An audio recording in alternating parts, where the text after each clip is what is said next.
bahwa di dalam kita memberi, ada janji berkat di dalam persembahan yang kita berikan kepada Tuhan. Tetapi saya ingin mewanti-wanti Bapak Ibu Saudara-saudara, haruslah jangan pernah dilihat dan disederhanakan janji berkat yang disebutkan dalam 2 Korintus pasal 9 ayat 6 sampai 8 itu sebagai janji kelipatan uang. Misalnya, ketika Bapak Ibu memberi 1 juta, maka Bapak Ibu akan bulan depan akan dikembalikan 30 juta, 60 juta, 100 juta.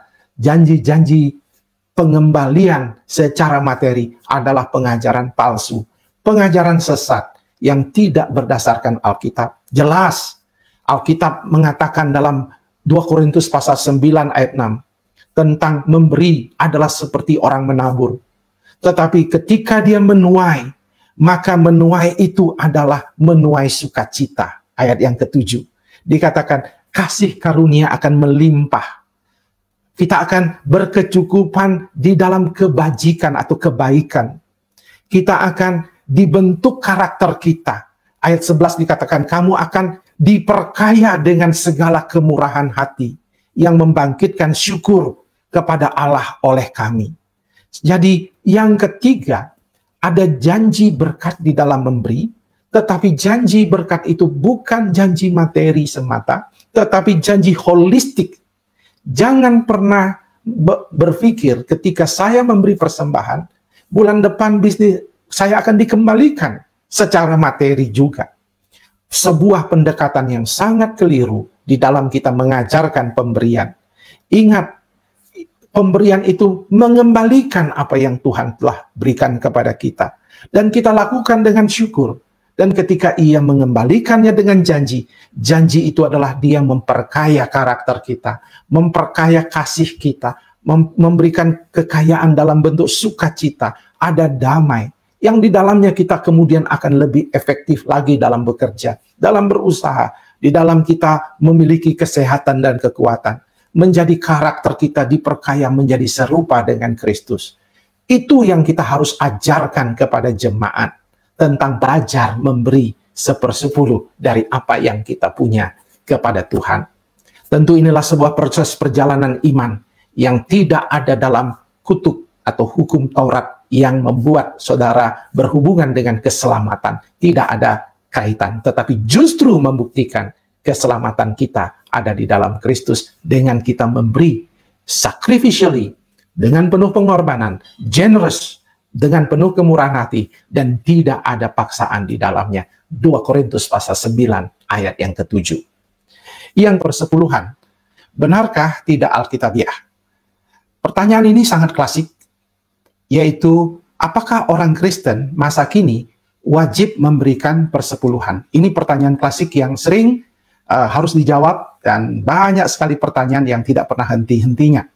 Tapi pertanyaan klasik ini mulai banyak dibahas di generasi milenial, Gen Z saat ini, di media sosial, apalagi adanya potongan-potongan video viral yang berdurasi 1 menit, yang mengatakan tidak wajib dan tidak perlu memberi persepuluhan.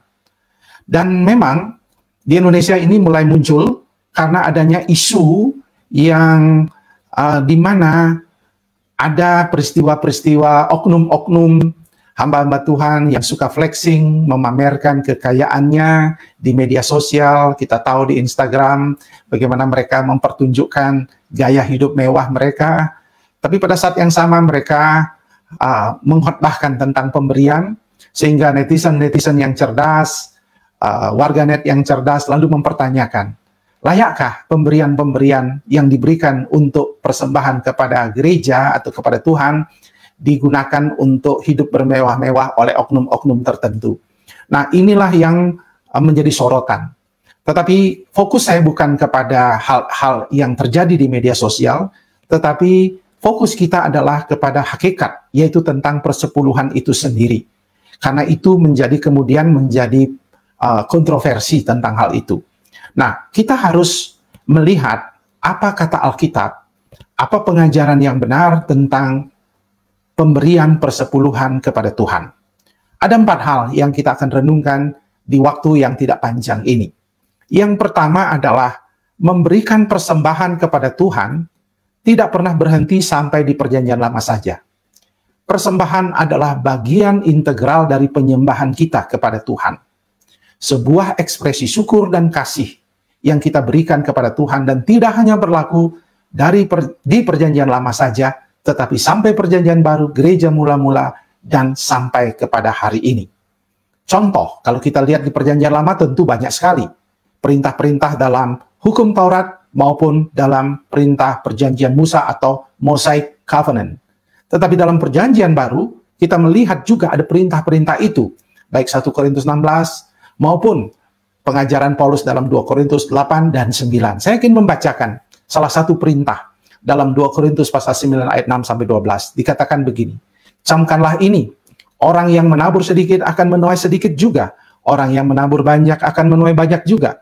Hendaklah masing-masing memberikan menurut kerelaan hatinya, jangan dengan sedih hati atau karena paksaan, sebab Allah mengasihi orang yang memberi dengan sukacita, dan Allah sanggup melimpahkan segala kasih karunia kepada kamu, supaya kamu senantiasa berkecukupan di dalam segala sesuatu, dan malah berkelimpahan di dalam pelbagai kebajikan." Ayat 9, "Seperti ada tertulis, ia membagi-bagikan, ia memberikan kepada orang miskin, kebenarannya tetap untuk selamanya." Pasal 9 ayat 10, "Ia yang menyediakan benih bagi penabur dan roti untuk dimakan, ia juga yang akan menyediakan benih bagi kamu dan melipat gandakannya dan menumbuhkan buah-buah kebenaranmu." Ayat 11, "Kamu akan diperkaya dalam segala kemurahan hati yang membangkitkan syukur kepada Allah oleh karena kami." Ayat 12, "Sebab pelayanan kasih yang berisi pemberian ini bukan hanya mencukupkan keperluan orang-orang kudus, tetapi juga melimpahkan ucapan syukur kepada Allah."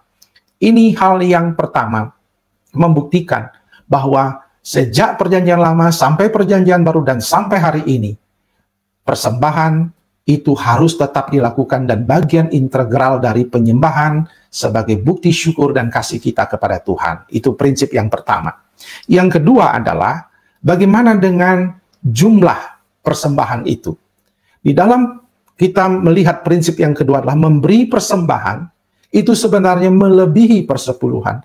Perjanjian lama saja, seorang ahli Alkitab mengatakan minimal orang Israel memberi 23% dalam kehidupannya.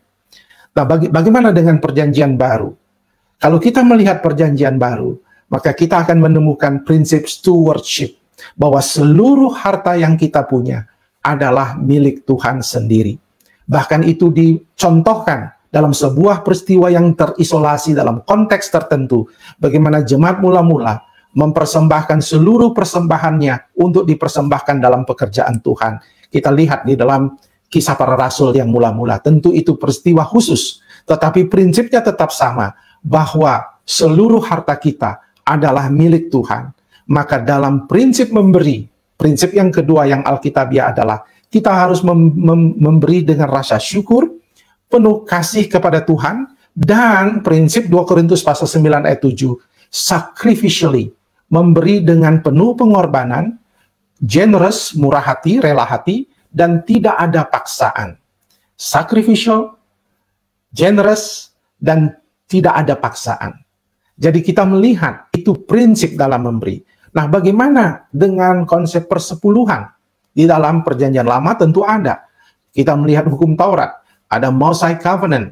Tapi bagaimana dalam perjanjian baru? Apakah ada?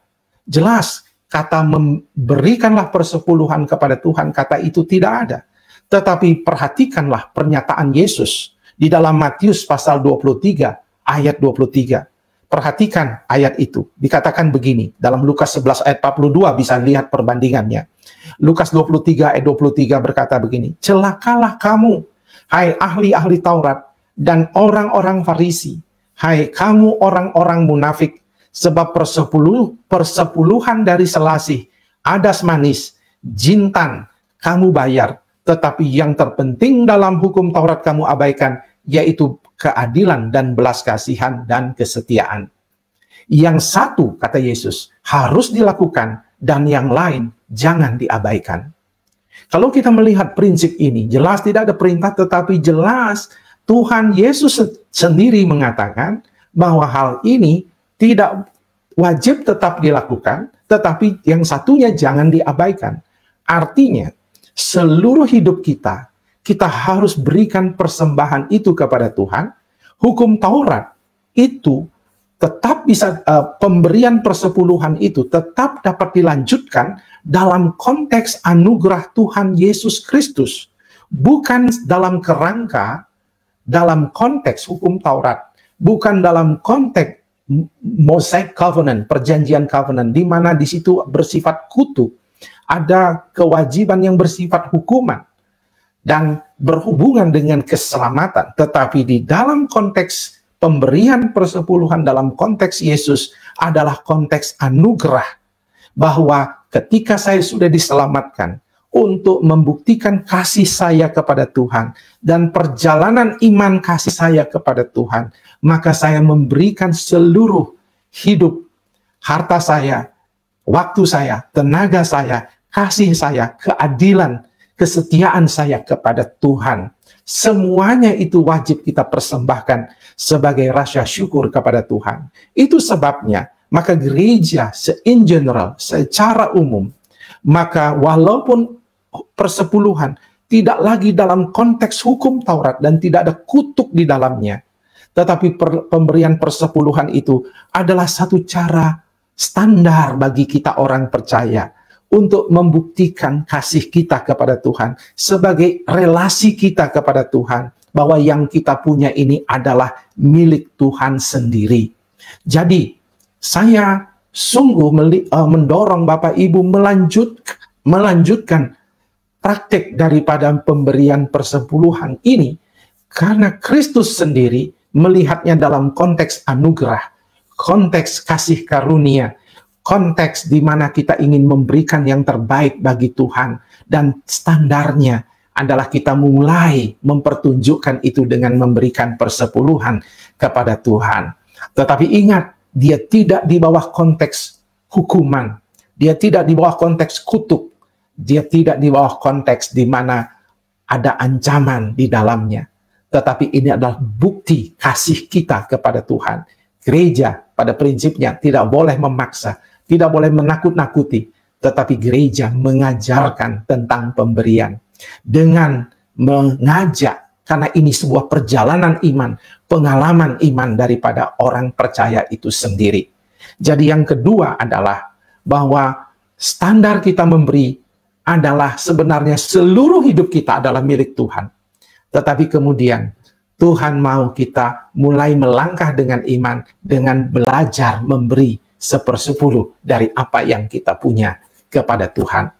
Tentu inilah sebuah proses perjalanan iman yang tidak ada dalam kutuk atau hukum Taurat yang membuat saudara berhubungan dengan keselamatan. Tidak ada kaitan, tetapi justru membuktikan keselamatan kita ada di dalam Kristus dengan kita memberi sacrificially, dengan penuh pengorbanan, generous, dengan penuh kemurahan hati, dan tidak ada paksaan di dalamnya. 2 Korintus pasal 9 ayat yang ke-7.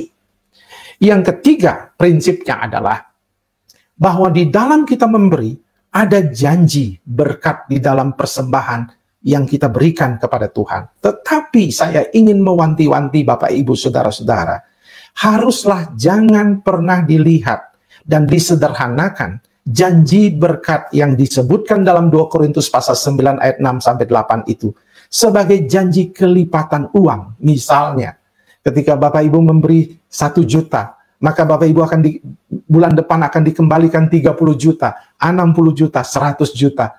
Janji-janji pengembalian secara materi adalah pengajaran palsu, pengajaran sesat yang tidak berdasarkan Alkitab. Jelas, Alkitab mengatakan dalam 2 Korintus pasal 9 ayat 6, tentang memberi adalah seperti orang menabur. Tetapi ketika dia menuai, maka menuai itu adalah menuai sukacita. Ayat yang ke-7, dikatakan kasih karunia akan melimpah. Kita akan berkecukupan di dalam kebajikan atau kebaikan. Kita akan dibentuk karakter kita. Ayat 11 dikatakan, kamu akan diperkaya dengan segala kemurahan hati yang membangkitkan syukur kepada Allah oleh kami. Jadi yang ketiga, ada janji berkat di dalam memberi, tetapi janji berkat itu bukan janji materi semata, tetapi janji holistik. Jangan pernah berpikir ketika saya memberi persembahan, bulan depan bisnis saya akan dikembalikan secara materi juga. Sebuah pendekatan yang sangat keliru di dalam kita mengajarkan pemberian. Ingat, pemberian itu mengembalikan apa yang Tuhan telah berikan kepada kita. Dan kita lakukan dengan syukur. Dan ketika ia mengembalikannya dengan janji, janji itu adalah dia memperkaya karakter kita, memperkaya kasih kita, memberikan kekayaan dalam bentuk sukacita, ada damai, yang di dalamnya kita kemudian akan lebih efektif lagi dalam bekerja, dalam berusaha, di dalam kita memiliki kesehatan dan kekuatan, menjadi karakter kita diperkaya menjadi serupa dengan Kristus. Itu yang kita harus ajarkan kepada jemaat tentang pemberian. Jadi pemberian kita tidak boleh memalsukan, karena itu sama dengan ajaran daripada ajaran-ajaran yang sesat, yang menjadikan Tuhan Yesus hanya seperti dewa-dewi yang hanya memberikan kekayaan materi, tetapi bukan kekayaan dalam arti ia memperkaya kita dengan kemurahan, sukacita, kebajikan, kemurahan, dan seterusnya. Ini yang harus kita tahu rahasia daripada pemberian. Tapi apa gunanya kita diperkaya dengan karakter? Karena karakter yang menjadi sempurna kepada Kristus tidak akan pernah menjadikan uang sebagai cinta kita, karena cinta akan uang adalah akar segala kejahatan. Tetapi uang adalah sarana di tangan Tuhan sendiri yang diberikan kepada kita untuk kita mengalami satu sukacita dan kebahagiaan bersama dengan Tuhan, dan kita menikmati dengan apa yang Tuhan percayakan. Itulah rahasia pemberian. Ketika ia menjanjikan berkat, tidak semata-mata berbicara tentang berkat jasmani. Ingat, kesalahan daripada pengajaran-pengajaran yang harus diwaspadai dan diperbaiki oleh setiap pengajar Kristen. Hal yang terakhir, yang keempat, tentang prinsip memberi. Ingat, orang jemaat modern, jemaat masa kini, harus tahu kemana uang yang dipersembahkan secara umum. Karena gereja yang baik dan benar, gereja yang benar dan bertanggung jawab adalah gereja yang melakukan akuntabilitas atas persembahan, crowdfunding secara hukum, karena dia ada di dunia ini. Dalam 1 Korintus pasal 16 dan dalam surat-surat Rasul Paulus, bagaimana Paulus mempertanggungjawabkan persembahan-persembahan yang dikumpulkan di jemaat-jemaat. Bagaimana mereka melakukan itu ketika mereka membantu jemaat di Yerusalem. Mereka memberikan report, mengutus Timotius, mengutus Titus dan orang-orang lainnya untuk memberikan report atas persembahan yang diberikan. Kita tidak sempat membuka satu persatu ayat-ayat dari firman Tuhan, tetapi jelas di dalam Alkitab ada pertanggungjawaban. Dengan kata lain, ketika jemaat memberi, dia harus tahu kemana persembahan itu akan dikelola, ditata oleh gereja. Maka ketika setelah didoakan, gereja harus memikirkan persembahan itu bisa ditujukan kepada mereka yang full time melayani, dan itu diberikan secara berkecukupan, bukan dengan berkelimpahan. Operasional, yang terutama adalah misi dan penginjilan, untuk hamba-hamba Tuhan di pedalaman, untuk orang-orang miskin, untuk sekolah-sekolah teologi, untuk membantu beasiswa mungkin, untuk orang-orang yang kekurangan dalam gereja, untuk membantu bencana alam, dan membantu sesama manusia. Dana-dana ini harus jelas peruntukannya.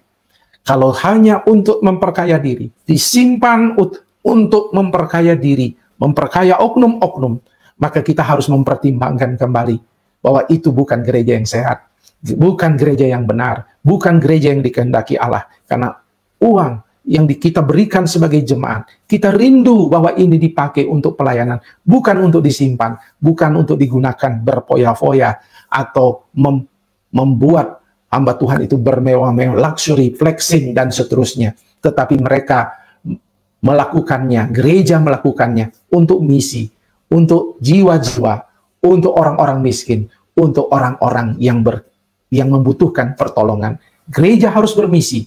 Itulah pemberian yang terbaik yang Tuhan kehendaki. Itu yang terlihat dalam gereja mula-mula. Gereja yang peduli kepada sesamanya, kepada gereja-gereja yang berkekurangan. Karena orang yang memberi belum tentu orang kaya. Jemaat dalam 2 Korintus pasal 8, orang-orang yang sederhana, orang-orang yang juga menderita, tapi dalam penderitaannya. Karena mereka mengasihi Tuhan, mereka begitu setia, mereka rela memberi persembahan mereka. Bukan karena mereka kelimpahan, tetapi mereka tahu bahwa hidup mereka adalah milik Tuhan, dan mereka mau memberikannya kepada Tuhan. Jadi, 4 hal prinsip ini, memberi terus berlaku sepanjang abad, sampai hari ini, karena itu bagian dari integral dari penyembahan dan kasih, ekspresi kasih dan syukur kita kepada Tuhan. Jumlah kita memberi seharusnya melebihi dari persepuluhan, karena seluruh harta kita milik daripada Tuhan. Tetapi Tuhan minta kita tidak mengabaikan standar awal yang terlihat walaupun tidak dalam bentuk perintah, tetapi dalam bentuk ajakan untuk terus mengingat secara keseluruhan. Pemberian itu bersifat menyeluruh. Yang ketiga, ingat ada janji berkat dalam pemberian, tetapi tidak boleh diisolasi dengan berkat memberi, tetapi berkat yang bersifat menyeluruh. Kekayaan karakter yang serupa dengan Kristus. Dan kita harus ingat prinsip akuntabilitas. Gereja, jemaat tidak boleh berdiam diri. Kita harus menyuarakan pentingnya persembahan kita berikan bagi pelayanan dan misi. Kiranya Tuhan menolong kita, menolong saudara-saudara dalam pengajaran yang sangat sederhana dan singkat ini untuk memendobani prinsip tentang pemberian. Ingat, kita memendobani pemberian 1/10 itu bukan di bawah kutuk Taurat, bukan di bawah Mosaic Covenant, tidak ada kutukan di dalamnya, tetapi adalah bentuk cinta kasih kita kepada Tuhan, ekspresi sayang kita kepada Kristus, yang sudah begitu banyak memberi kepada kita, dan kita mengembalikannya kepada Tuhan. Dan jangan pernah memberi dengan hati yang marah, hati yang tidak mau, hati yang tidak percaya. Hanya Tuhan mengasihi orang yang sungguh-sungguh mengasihi Dia, dan memberikan dengan sukacita. Itulah pengajaran yang Tuhan ingin berikan kepada kita pada malam hari ini. Tuhan memberkati.